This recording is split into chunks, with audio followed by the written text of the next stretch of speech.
우리 함께 예배드리는 또 가족들과 인사하겠습니다. 사랑합니다. 축복합니다.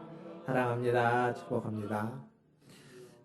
이번 주에 설 명절이 있습니다.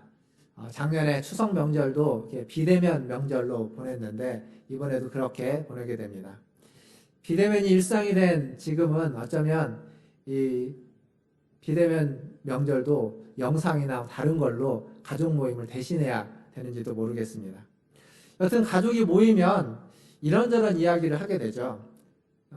어르신들의 건강에 대한 염려도, 또 자녀들의 앞날에 대한 또 기대와 또 우려도 여러 가지 이야기를 하게 됩니다.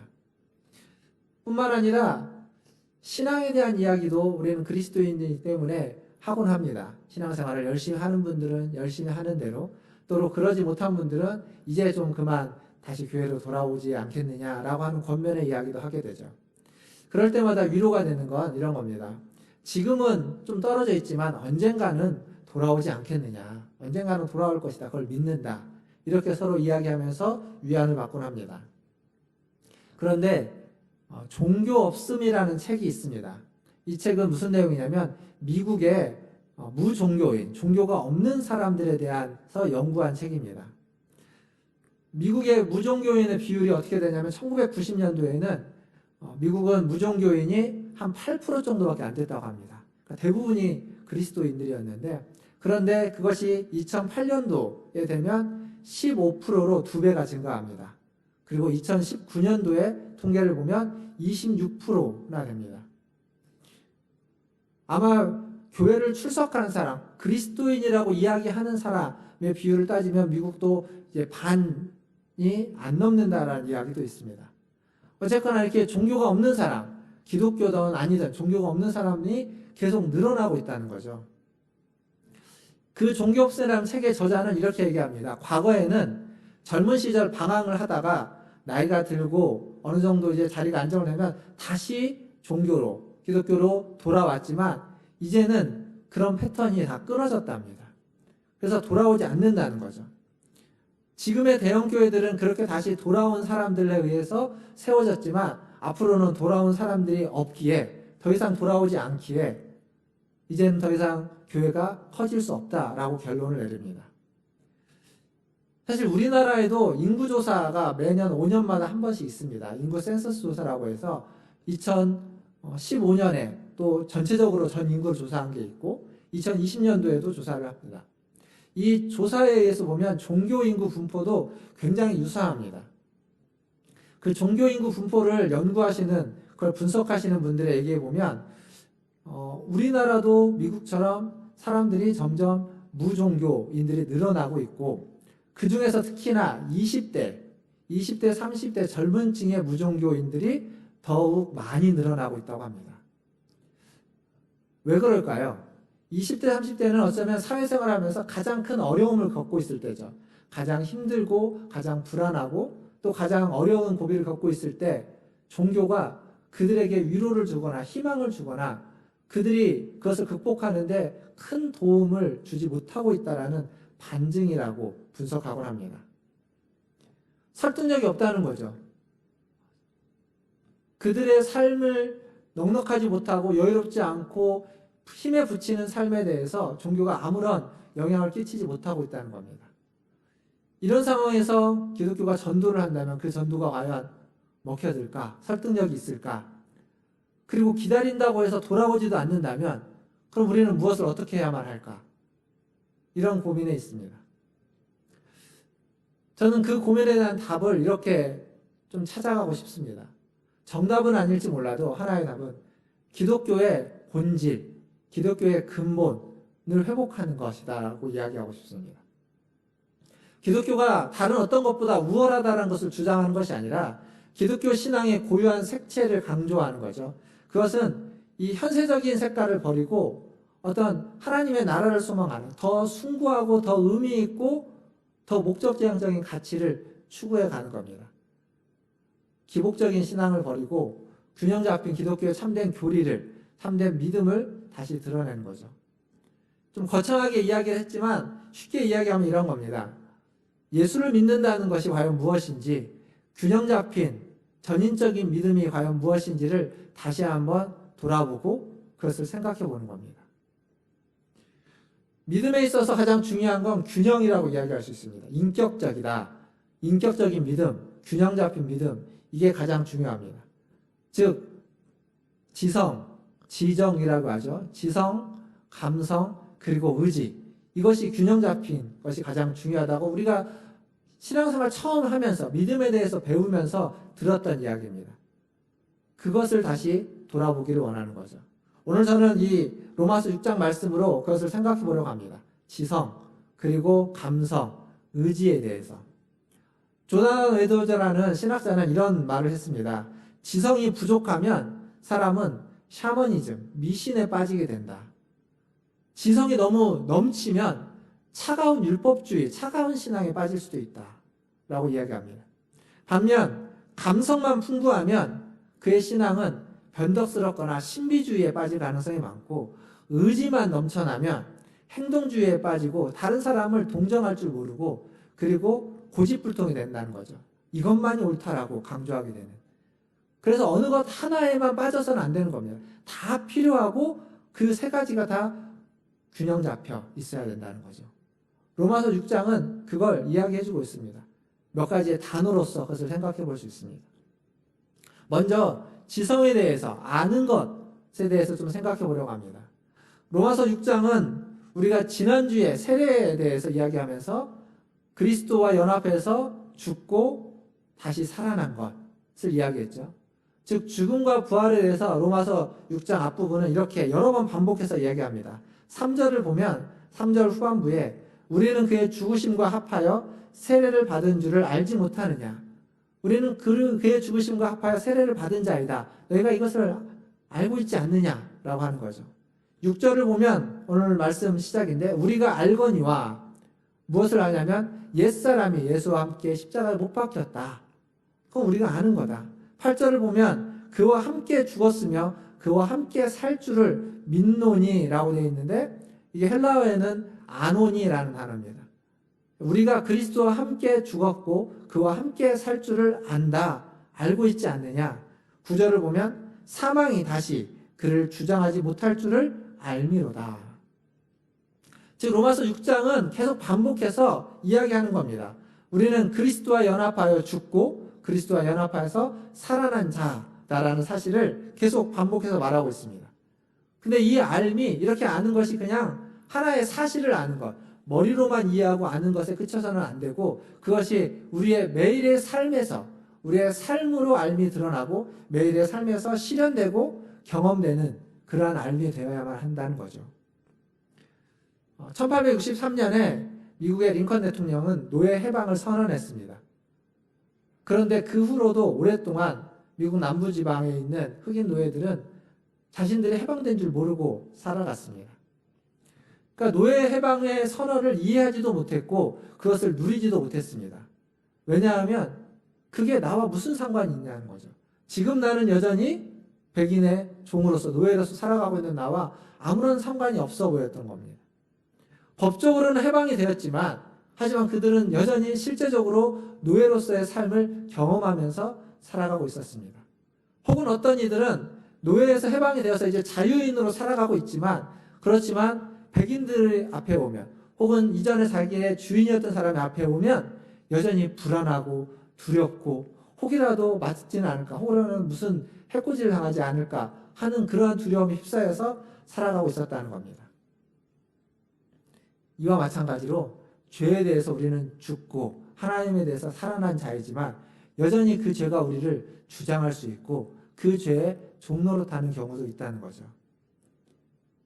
그래서 죄에 대해서 죽었다는 말은 죄와 단절된 건데 그것은 어느 한순간에 그것으로부터 자유하여서 온전한 자유를 누린다는 이야기가 아닙니다. 순간적인 단절로 경험되는 것이 아니라 어떤 과정을 거쳐서 경험되어야만 하고 변화되어야만 하는 거죠. 죄에 대해서 죽었다라는 선언, 고백과는 별개로 실제로 우리가 그 죄와 조금씩 멀어져 가고 죄로부터 단절되어 가고 죄에 대해서 게을러져 가고 죄에 대해서 나태해져 가고 또 죄에 대해서 싫어져 가는 마음들이 조금씩 생겨만 하는 겁니다. 내 그런 모습들이 내 죄된 모습들이 싫은 겁니다. 죄된 행동에 이전에는 빨랐지만 죄된 행동에 이전보다 더 느려지는 거죠. 점점 그 행동에 게을러져 가는 겁니다. 죄가 귀찮아져 가고 무기력해져 갈 때, 그때 우리는 죄에서 벗어나서 하나님을 닮아가는 성화의 과정을 가고 있게 되는 거죠. 사랑하는 성도 여러분, 우리는 죄에 대해서는 죽은 자요, 하나님에 대해서는 산 자로 살아가고 있습니다. 아니, 살아가야만 합니다. 그 죽음과 그 부활을 매일매일 삶에서 경험해야만 합니다.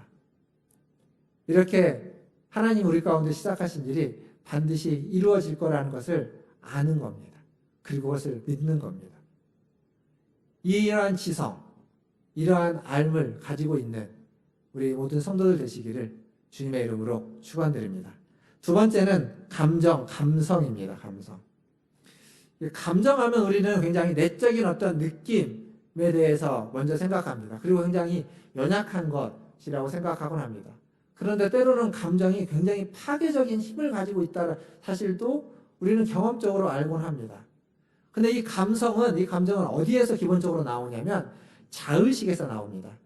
내가 나를 누구라고 생각하느냐. 자아성이라고도 이야기할 수도 있죠. 자존감이라고도 이야기할 수 있습니다. 근데 이 내가 나를 어떠한 존재로 여기고 있느냐에 따라서 이 감성이 나오게 되는 거죠. 로마서 6장 11절에 보면 이런 말씀이 있습니다. 이와 같이 너희도 너희 자신을 죄에 대하여는 죽은 자요, 그리스도 예수 안에서 하나님께 대하여는 살아있는 자로 여길지어다. 너희 자신을 죄에 대해서는 죽은 자고 하나님에 대해서는 산 자로 여길지어다. 자기 자신을 그렇게 여기는 겁니다. 그러한 의식, 자의식, 자존감을 가지고 있어야 된다는 거죠. 이게 자만심하고는 구별돼야 됩니다. 자의식이 자만심은 아닙니다. 자만심이 강한 사람, 그런 사람은 다른 사람을 굉장히 불편하게 만듭니다. 자기밖에 모르고 자기가 옳다고 하는 자만심이 가득한 사람은 굉장히 불편합니다. 그러나 자의식이 강한 사람은 너그럽고 친절하고 겸손합니다. 나와 다른 사람을 포용할 줄도 알고 그리고 배려할 줄도 아는 사람, 그게 자의식이, 자존감이 좋은 사람입니다. 자만심만 높은 사람은 불편하고 힘들게, 옆에 있는 사람도 굉장히 힘들게 하는 거죠.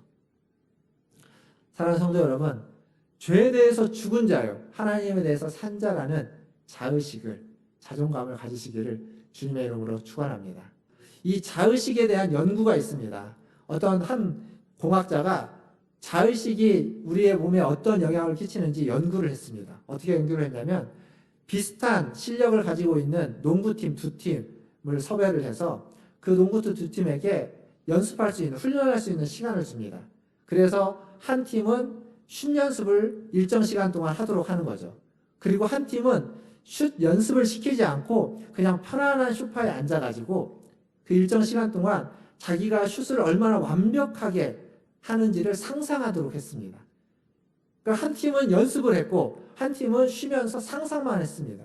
그리고 일정 시간이 지난, 훈련의 시간이 지난 후에 두 팀이 만나서 실제로 슛 대결을 했습니다. 결과는 어떻게 됐을까요? 완벽하게도 상상만 한 팀이 이겼습니다.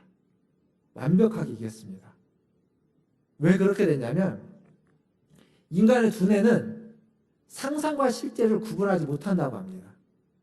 그래서 실제로 슛 연습을 한 사람보다 상상 속에서, 소파에 앉아서 상상 속에서 완벽하게 자기가 슛을 쏘는 걸 계속 끊임없이 상상한 사람은 그 상상만으로도 몸의 근육과 이런 감각들이 발달한다는 거죠. 그래서 실제로 그 일을 했을 때 더 완벽하게 슛을 던졌다라고 이야기합니다. 근육도 상상만으로도 어느 정도 발달을 한다는 거죠. 이게 이 논문의 결론입니다. 인간의 자의식이 얼마나 인간의 몸에 영향을 끼치고 있는지, 얼마나 중요한지. 우리는 죄를 짓고 혹은 어떤 상처를 받으면 그런 생각을 하죠. 나 같은 게 이래도 싸. 어떤 상처를 받거나 어떤 아픔을 경험하면 내가 뭐라고 하면서 자기의 자존감을 확 떨어뜨립니다. 자의식을 확 떨어뜨려 버리곤 합니다. 별 수 없고 어쩔 수 없고 나는 아무것도 할 수 없는 사람이다 라고 자기를 이렇게 내팽개쳐 버리곤 합니다. 점점 무기력해져 가는 거죠. 그러면 결국 그렇게밖에 살 수가 없습니다. 거기에서 못 벗어나는 겁니다. 그러나 죄를 지었지만, 실수했지만, 혹은 다른 사람이 나를 무시해서 상처를 받았지만 우리의 자신은 끊임없이 우리는 죄에 대하여는 죽은 자요, 하나님에 대해서는 산 자라는 의식으로 우리를 가지고 가야 됩니다.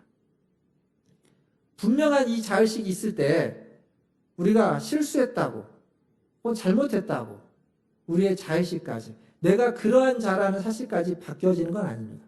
실수하고 잘못한 것들은 다시 돌이켜서 다시 하면 되는 겁니다.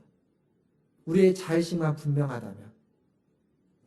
사랑하는 성도 여러분, 건강한 자의식을 가지시기를 주님의 이름으로 축원합니다. 그래서 실수와 상처와 어떤 어려움 속에서도 여러분의 자의식이 하나님 앞에서 살아있는 자라는, 죄에 대하여는 죽었다라는 그 여러분의 자의식과 자존감이 하나님의 능력으로 우리의 삶을 더욱 깨끗하고 바르고 흠이 없이 만들어 가기를 주님의 이름으로 축원드립니다. 마지막으로 의지에 대해서 생각해 보겠습니다. 로마서 6장 12절과 13절을 보면 이렇게 이야기합니다.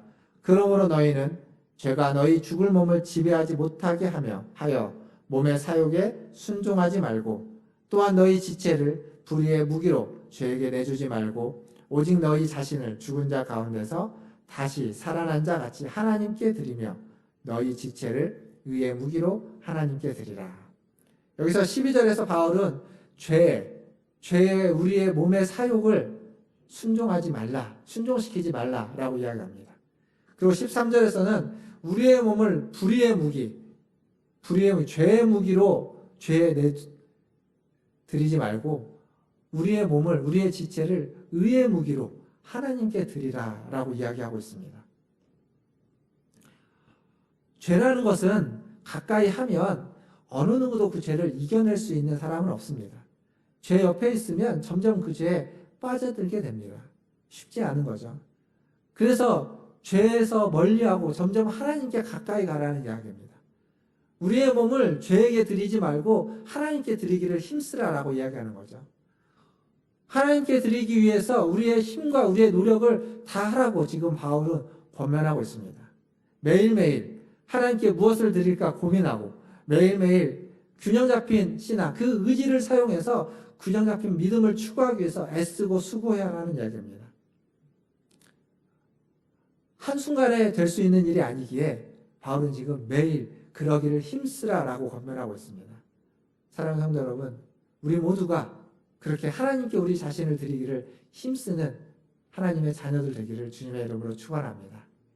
말씀을 마무리하면서 우리나라에 오신 여러 선교사님들이 많이 계십니다. 감리교 선교사님들 중에 최초로 모자, 어머니와 아들이 함께 온 선교사가 있습니다. 메리 스크랜턴과 윌리엄 스크랜턴이라는 선교사입니다. 근데 이 메리 선교사는 그 윌리엄의 어머니죠. 이 어머니는 40세, 그의 나이 40세에 남편과 사별하게 됩니다. 그리고 어린 아이를 키우다가 그 아들이 의대에 들어가고 의대에 졸업해서 의사가 되고 난 후에 그 아들과 함께 만 52세, 53세가 됐을 때 우리나라에 선교사로 입국하게 됩니다. 그는 선교사로 와서 그 이화여자대학교에 전시는 이화학당을 세운 선교사고, 여성들의 교육에 대해서 많이 힘쓴 선교사입니다. 근데 그가 굉장히 훌륭한 선교사였는데 그를 선교사로 파송함에 있어서 감리교에서 굉장히 망설였다고 합니다. 왜냐하면 너무 나이가 많아서 53세에 선교사로 오는 거죠. 젊은 사람들이 가서 해야만 하는 일들이고, 젊은 사람들이 갔을 때 또 우리나라 사람들이 더 많은 따르는 사람들이 많을 텐데 너무 나이 많은 사람이 가는 것을 별로 좋아하지 않았다고 합니다. 근데 53세에 그가 이 조선 땅이라는 곳에 올 때 누가 있었느냐? 아무도 없는 겁니다. 그럼에도 불구하고 그는 어떻게 올 수 있었을까요?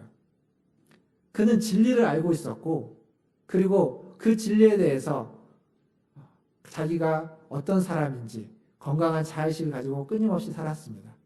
나아가서 자기 자신을 하나님께 드리기 위해서 계속 노력했던 거죠. 의지를 가지고 노력했던 겁니다. 그래서 결국 53세, 그 많은 나이에도 불구하고 그 먼 곳에서 이 조선 땅까지 선교사로 왔고, 선교사로 25년을 살면서 지금 야마진에 묻혀 있습니다. 사랑하는 성도 여러분, 감성, 지성, 그리고 감성, 자의식, 그리고 이 의지라고 하는 이 세 가지가 균형 잡혀 있는 믿음, 그것이 바로 전인적인 믿음이고 바른 믿음이라고 이야기할 수 있습니다. 그런 믿음을 갖는다고 해서 우리의 모든 문제가 순식간에 해결되지는 않습니다. 여전히 넘어야 되는 산이 있고 겪어야 되는 어려움들이 있을 겁니다. 그리고 깊은 죄일수록, 우리 속에 깊이 뿌리 박혀 있는 죄일수록 간단하게 처리되지 않습니다. 더 끊임없이 싸워야 되고 끊임없이 드리기를 힘써야 되고 우리의 자의식이 더욱 분명하게 죄에 대해서는 죽고 하나님에 대해서 산자라는 꼭 나를 여기는 그 자의식이 더욱더 분명해져야만 할 것입니다. 그때 지성, 감성, 의지 이것이 균형 잡혀 있을 때 우리는 바른 믿음의 생활을 생각할 수 있죠. 근데 이것이 전부는 아닙니다. 이것은 어쩌면 우리의 신앙의 가장 기본 전제이면서도 본질이라고 이야기할 수 있습니다. 그것을 다시 회복하는 것, 그것을 다시 추구해 나가는 것, 그럴 때 우리가 지금 겪고 있는 수많은 문제들 가운데, 수많은 어려움들 가운데, 수많은 난관 가운데서 그것을 극복해가고 이겨내가고 거기에도 넘어지지 않고 쓰러지지 않고 살아갈 수 있는 줄 믿습니다. 다시 한번 저와 여러분, 우리 모두의 지성과 감성과 의지를 하나님께 드리십시오. 하나님께 드리기에 힘쓰십시오. 우리의 몸을 불의의 지체, 불의의 병기로 드리지 말고 의의 무기로, 의의 병기로 하나님께 드리기를 힘쓰는 우리 모든 문화순례교회 성도님들 다 되시기를, 그래서 하나님의 은혜 안에 거하는 성도님들 되시기를 주님의 이름으로 축원드립니다. 기도하겠습니다.